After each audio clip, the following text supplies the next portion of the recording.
Okay, ladies and gentlemen, that does conclude the final press conference. Nearly time for the sound of that opening bell Saturday night. Chris Eubank Jr. versus Conor Benn. We're going to pose now for the face-offs. Thank you very much. So there you go, the press conference complete. That was good. That was good. I enjoyed that. It was spiky a lot of the way through. It was humorous in places, quite deep in other places as well, when Eubank was talking about his late brother and Raheem, the young son that he left behind. I have to say, very strong start by our ring comrade Rick Reno. He kind of set a hot pace there, didn't he? Came out of the blocks absolutely knees pumping there, Reno. He really did, and everybody else had to follow him. I was thinking, this is a haggler. This can't go past 3 rounds. But it was good, Sonny, wasn't it? You know, there was plenty in there. Because with boxing's a really serious sport. We know what can happen in there. It's too serious to be too serious all the time. And that was an enjoyable press conference. 100%. And it's crazy to me that we're talking about Reno. Someone that started a boxing website has now got a job somewhere else and is coming on giving the biggest promoters in the world stick. It blows my mind. And whoever did pay him and encourage him to say that, there's probably 10,000 people in boxing that do a 10,000 times job better than what he was doing. I can't lie, he aggravated me the life out of me. Well, he stood between the two fighters there as they're posing for the pictures with that Ring magazine belt. Conor Benn, as we expected, didn't really engage, and I think that was the right thing to do. Eubank had plenty to say. He did what we expected him to do with Eddie Hearn and shouted him down quite successfully. Frank Smith had a go and manfully persevered, and I think they kind of got their message across, but they knew that it was coming.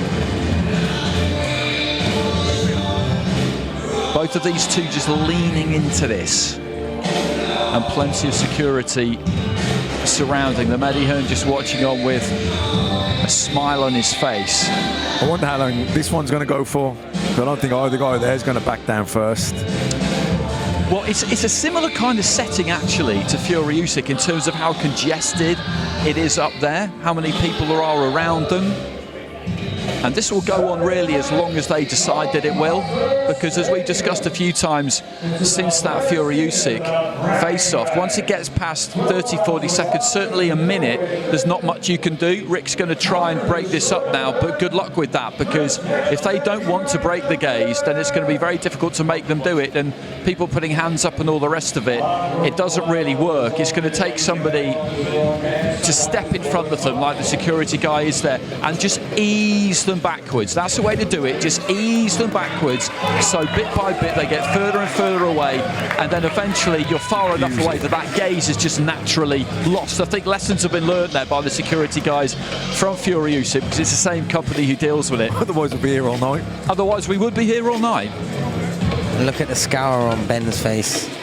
And you can see, I think right now in these shots, you can see not only has he already taken some weight off, he's still got a bit more to do, Chris. I think he's going to be straight to whatever hot room or treadmill or whatever he does to get it off. He needs to get there, he needs to get there quick. Conor looks very good, very strong and full of energy today. So they're departing the stage now, and it passed off pretty much without incident, but it was what you wanted. It was close to the bone at times. Everybody had their say. Some spoke at more length than others. Jonathan Banks didn't go on too long. Same thing for Tony Sims. Nigel Benn was keen, as he was when he spoke to us yesterday, to tell everybody about the sparring.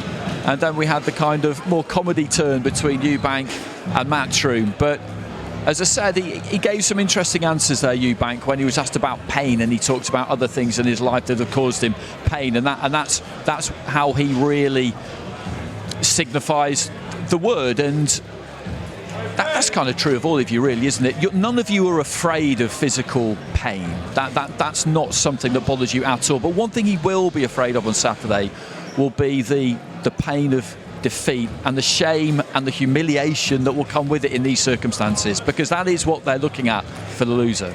And what a good speaker, because when he kind of changed the tone to making everyone laugh and the ad-libs in between what other people on the stage were saying, when he sort of broke down pain for a moment. I don't know about anyone else in the room, but it kind of hit me in the chest. It was, no, he's right. Everything that he's doing, this is sport, this is making weight.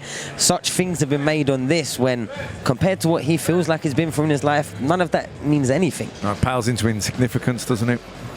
He was it. And you're right, I think the tone of the energy in the room definitely come down a bit, didn't it? It was like everyone was listening to him.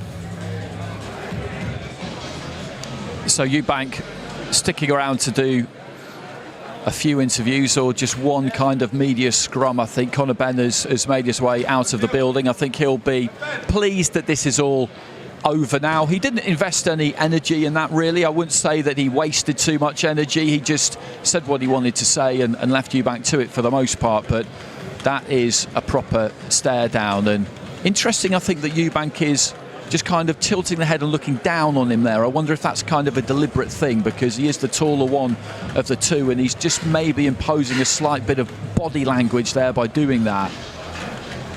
But these two are bang up for it, aren't they? There's no better phrase to describe it. They are ready.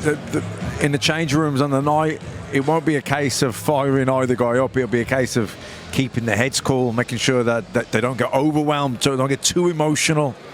And the people around them, the camps, the teams, the family, everyone's sort of been dragged into how big this fight is and how much it means to the fighters, to the families, to their whole career, really.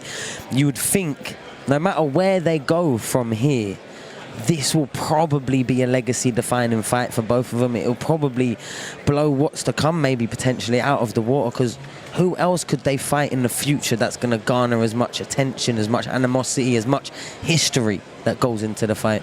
That's absolutely true. So just a final question for the pair of you. These next couple of nights they got ahead of them now.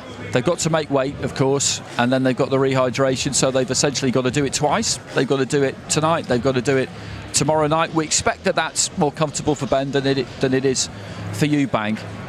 These final couple of nights, though, what's it like? Because you're zeroing in and the time is at hand now. You can't say, well, it's a few days away now. This is the business end. Well, tonight, for Eubank, it'll be a sleepless night. Sleepless night. He'll be lying in bed, mouth dry, belly hungry. To be honest, you get past the hunger. Once you're in that thirsty stage, the hunger's secondary, isn't it? So, he'll be thirsty, he'll be dry. But he'll also know that this is just part of it. He's been through it before. It's not his first time doing it.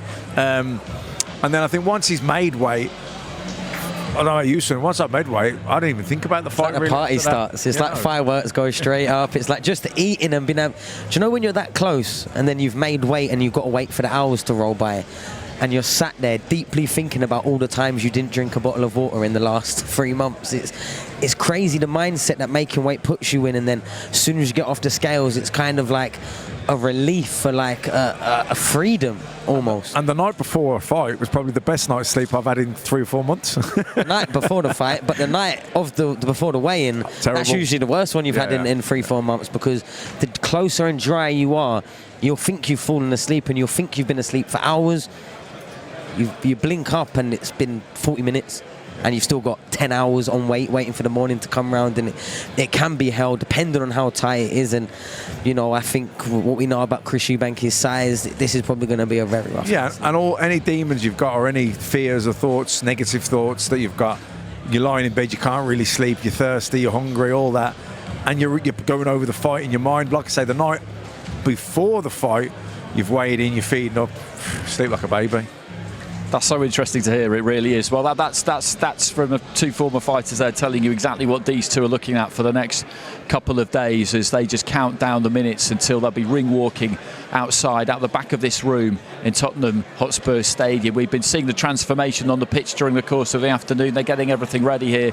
It is going to be an absolutely incredible scene. It's been an absolute pleasure to be with you all week. We'll be back one more time tomorrow for the weigh-in in a different part of central London. Same time though, 6 p.m. British summertime. Make sure you join us for that.